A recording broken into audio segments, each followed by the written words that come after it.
मैं हूँ विवेक और ये है बाकी डीओयू ऑफिशियल एनिमे का एपिसोड नंबर 8। और अगर इसके पहले वाले एपिसोड्स आपने नहीं देखे हैं तो जाकर देख लो, प्लेलिस्ट रेडी है। और साथ ही साथ अगर आप चैनल पे पहली बार आए हैं तो वीडियो को लाइक और चैनल को सब्सक्राइब करना। चलो शुरू करते हैं। चैप्टर की शुरुआत में हम देखते हैं रेत्सु को, जो कि लड़ाई के लिए रेडी हो रहा होता है। उतने में ही हम देखते हैं कि उसे बाकी विजिट करता है और यहाँ पर बाकी आते ही कहता है, जैसे कि आप हैं रेत्सु, बहुत सीधे इंसान। मुझे लगा आप चाइनीज केनपो से उससे लड़ाई करेंगे, हैंड टू हैंड कॉम्बैट होगा आपके और मुसाशी के बीच, लेकिन आपने तो लिटरली सदी के सबसे बेस्ट स्वॉर्ड्समैन के हाथ में तलवार ही दे दी। और इतना सुनते ही हम देखते हैं कि रेत्सु बाकी को बताते हैं कि अगर मैं उसे तलवार ना देता, हम वेपन फाइट ना करते, तो हम इक्वली बिल्कुल भी नहीं लड़ पाते। अगर मैं उससे फिजिकली लड़ता तब भी मैं उससे ज्यादा आगे होता। ऐसा कह सकते हैं कि मैंने तो उसके ऊपर कृपा की ऐसा करके।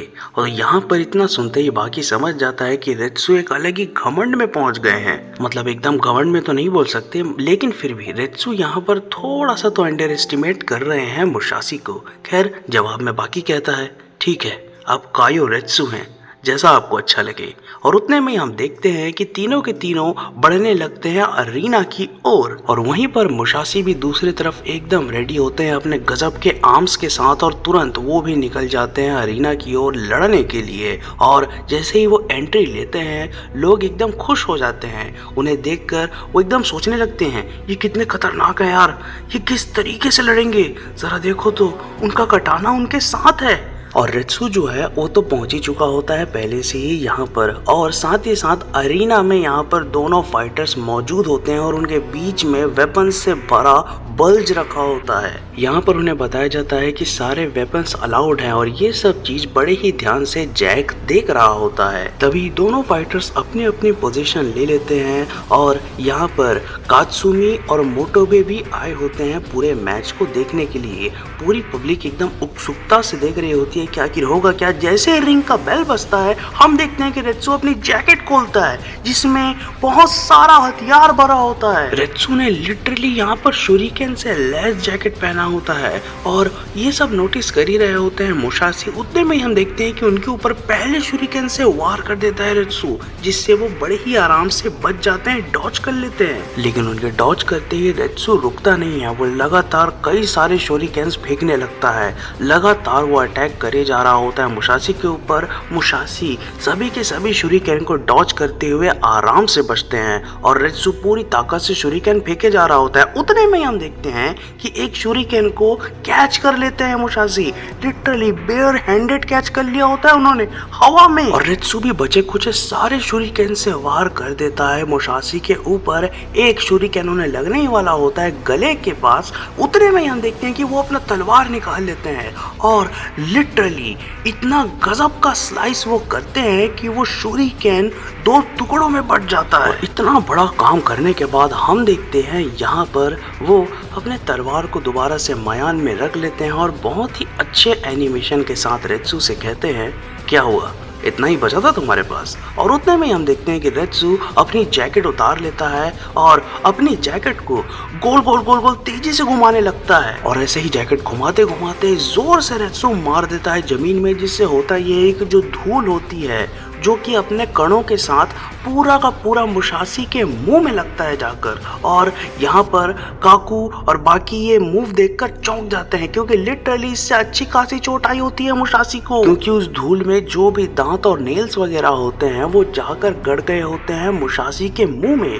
खैर मुसाशी बिल्कुल भी फ्लिंच नहीं करते, लेकिन रेत्सु ऐसे ही घुमाते हुए दोबारा से हिट करता है बिल्कुल उसी मूव के साथ उन्हें। और हम देखते हैं कि उसी धूल के कणों में से एक दांत निकलकर लिटरली मुसाशी के आंख में घुस जाता है। इतना भयानक चोट लगने के बाद भी मुसाशी बिल्कुल भी नहीं हिलते अपनी जगह से और अपना सिर झटकार कर पूरे तरीके से निकाल देते हैं जो भी उनके आंखों में फंसा था। और यहाँ पर वो रेत्सु से कहते हैं, ये क्या जोकरगिरी कर रहे हो तुम, क्या हुआ कायो रेत्सु, तुम्हें दम नहीं है क्या, ऐसे ही दूर से लड़ते रहोगे, जब धूल खत्म हो जाएगी तो क्या करोगे, थूक कर मारोगे मुझे। और इतना सुनते ही हम देखते हैं कि रेत्सु जैकेट को घुमाना बंद कर देता है और इन सब चीजों से इम्प्रेस्ड होते हुए जैक सभी चीजें देख रहा होता है। लेकिन वहीं वहीं पर रेत्सु अपने जैकेट को एकदम से फेंक देता है मुसाशी की ओर और मुसाशी डिसअपॉइंट होते हुए तुरंत अपना तलवार निकालते हैं और रेत्सु के जैकेट को काट देते हैं। लेकिन हमें पता चलता है कि ये तो ट्रिक था।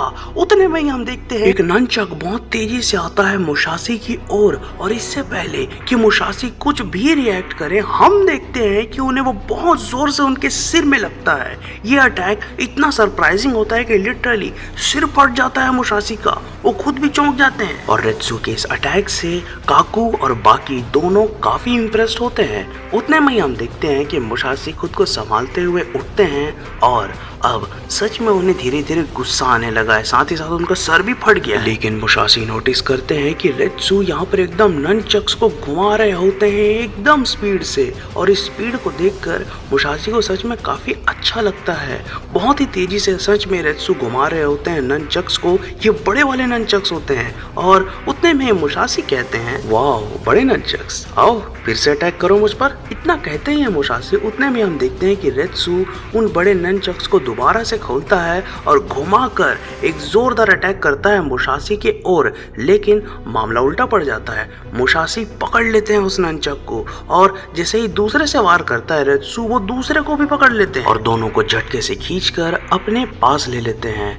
पूरे ननचक्स एकदम उनके पास आ गए होते हैं और उसे खोलकर वो बताते हैं कि इसकी जोड़ अच्छी नहीं है, ये बहुत बुरे क्वालिटी की है। और मुसाशी रेत्सु से कहते हैं चिंता मत करो, इसकी क्वालिटी टेस्टिंग मैं कर देता हूँ। और ये सब सुनकर रेत्सु टेंशन में आ जाता है कि मुसाशी तो सीरियस ही नहीं है। और यहाँ पर मुसाशी एकदम से मॉक करते हुए रेत्सु को कहते हैं क्या मैं टेस्टिंग करूंगा तब तक तुम खड़े रहोगे, वेट करोगे, अटैक करो यार। और इतना सुनते ही रेत्सु एकदम से अपने पैर से अटैक करता है मुसाशी के लेग्स के ऊपर, लेकिन मुसाशी उससे आराम से कूदकर बच जाते हैं और रेत्सु यहाँ पर अपना स्टैंस लेकर खड़ा हो जाता है। और वहीं दूसरी तरफ मुसाशी पूरे ननचक्स को खोलते हैं और बाकी समझ जाता है कि वही मूव इस्तेमाल करने वाले हैं जो कि ये बांस के साथ करते हैं। और उतने में ही हम देखते हैं कि एक बहुत छोटा सा कुछ टूटने का आवाज आता है और वो पूरे के पूरे ननचक्स जो होते हैं जमीन में पड़े होते हैं। यहाँ पर मतलब मुसाशी ने इतने जोर से उन्हें उठाया, आगे उन्होंने किया भी नहीं कि वो बीच में ही टूट गए। और ये देखकर रेत्सु टेंशन में आ जाता है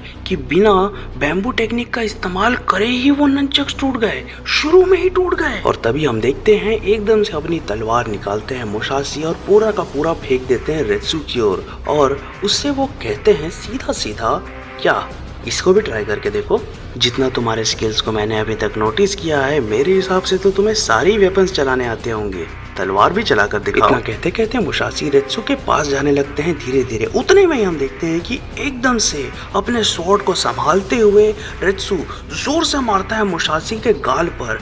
ये इतना जोरदार अटैक वो सह पाए उससे पहले वो उनके पेट में मार देता है। तलवार अभी भी म्यान में ही होती है, उसके बाद भी उनके ठुड्डी में वो इतना जोर से मारता है कि लिटरली हिल जाते हैं मुसाशी। इतने में वो नहीं रुकता, एक जोरदार बैक किक मारकर मुसाशी को वो लिटरली डाउन कर देता है। और इतना मार खाने के बाद मुसाशी एकदम चित पड़े होते हैं रेत्सु के पैर के पास और रेत्सु उनसे कहता है तुम बहुत ज्यादा होशियार बन रहे थे, तुम सच में सोच रहे थे कि मैं तुम्हारे ही तलवार से तुम्हारे ऊपर अटैक करूंगा जब तुम निहत्थे होगे। मैं निहत्तों के ऊपर बिल्कुल भी वार नहीं करता।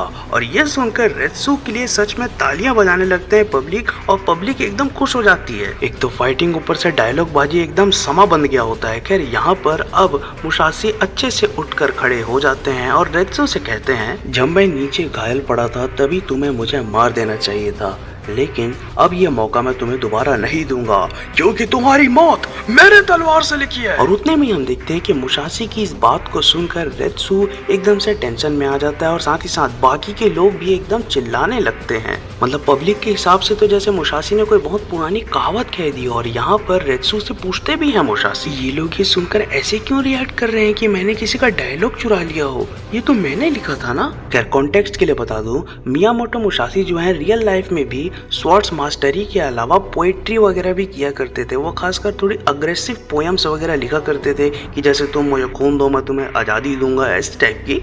तो यहाँ पर रेत्सु ने बताता है कि दरअसल तुम्हारी लाइंस यहाँ पर काफी फेमस है आजकल के युग में। खैर तभी फाइट होती है कंटिन्यू और यहाँ पर रेत्सु पंच मारने की कोशिश करता है मुसाशी को, लेकिन उसके आर्म को वो लॉक कर लेते हैं। इससे पहले कि वो और कुछ करे रेत्सु अपने बाल को ही घुमाकर मार देता है, अपनी चोटी से ही मार देता है। उन्हें संभलने तक का मौका नहीं मिलता और एक जोरदार स्ट्रेट एज किक का स्वाद चखते हैं मुसाशी और यहाँ पर एकदम वो भन्ना जाते हैं और वो नीचे गिर जाते हैं जमीन में। लेकिन तभी वो दिमाग लगाते हैं और रेत्सु की गलती का फायदा उठाते हुए एकदम से वो उसके प्रोस्थेटिक लेग को पकड़ लेते हैं। रेत्सु की गलती है क्योंकि वो बहुत करीब खड़ा था, इस चक्कर में मुसाशी उसे पकड़कर प्रोस्थेटिक लेग से ही उठा लेते हैं। लिटरली रेत्सु को एकदम उठा लिया होता है हवा में मुसाशी ने। उनका ग्रिप स्ट्रेंथ लाजवाब होता है और इस चीज को रेत्सु फील कर पा रहा होता है और ये देखकर रेत्सु सच में चौंक जाते हैं। वो कहते हैं कि मैं 100 किलो के पार का बंदा हूँ, साथ ही साथ मेरा शरीर पूरा मसल से भरा हुआ है, उसके बाद भी एक हाथ से इसने मुझे उठा लिया। रेत्सु को समझ नहीं आ रहा होता कि वो करें क्या। इस टेंशन में वो एक जोरदार किक मारने की कोशिश करते हैं मुसाशी के हेड में, लेकिन मुसाशी उन्हें आगे धकेल के एकदम से रोक देते हैं उनके लेग को और यहाँ पर लिटरली एक हाथ से 100 किलो के बंदे को उठाया होता है मुसाशी ने और उतने में ही वो नहीं रुकते, वही बांस वाली बैम्बू टेक्निक की तरह वो रेत्सु को पीछे कर लेते हैं और अपने सिग्नेचर मूव को रेडी करते हुए इतना जोर से स्विंग करते हैं वो रेत्सु को आगे की ओर कि रेत्सु एकदम से जमीन में टकराता है और दूर फेंका जाता है। लेकिन फिर भी हवा में ही खुद को संभालते हुए रेत्सु एकदम से स्टैंस ले लेते हैं और मुसाशी के सामने खड़े हो जाते हैं और यहाँ पर रेत्सु को समझ आ जाता है कि अगर मुसाशी को थोड़ा सा भी मौका मिला तो वो 2 सेकंड में उसकी जान ले लेगा